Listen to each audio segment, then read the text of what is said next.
The first one happened when I just had my first child. I had moved into a small one-bedroom apartment for cheap rent with heat included. I thought it was a great bargain. I had a nice family across the hall, and we all soon became great friends. As spring went to summer and summer to fall, it started getting colder and colder there. My baby's hands were really cold one night, and the landlord insisted that the heat was coming, but we were cold. I decided to fire up the gas oven in the kitchen, just to warm it up. I had never turned on the oven because I was raised with an electric stove, so I had just been using an electric skillet to cook most everything. I was watching TV in the bedroom, and the stove was directly in front of me in the next room, and my baby was finally warm enough to sleep. I had set the oven to broil and had the door open, so I was feeling pretty good until I saw this face in the oven. It was a bald man with a small, narrow mustache and a round face. I was completely freaked out. He was smirking at me like I've never seen before, and his eyes were black. I got up, turned on all the lights, kicked the door shut on the stove, and he was gone. The baby was still asleep, and I noticed it was 2:22 a.m.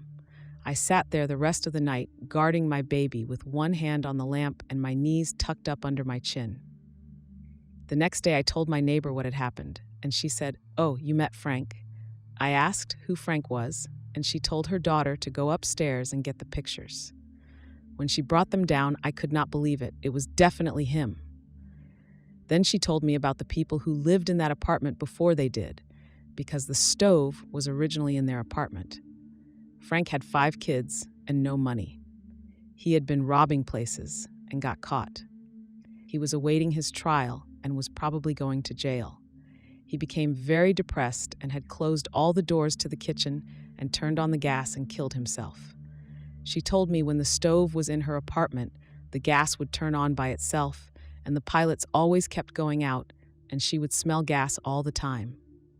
The landlord finally got her a different stove, but put that one in the unit I was in now.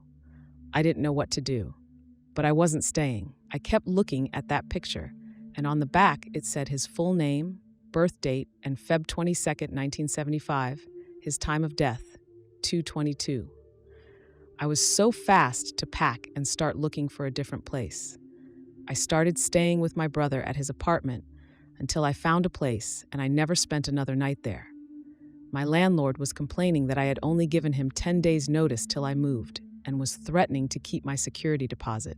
I told him he better give it all back to me and get rid of that stove before Frank kills somebody. I got all of my security back and I was gone. According to my neighbors, I wasn't the first or last to leave suddenly.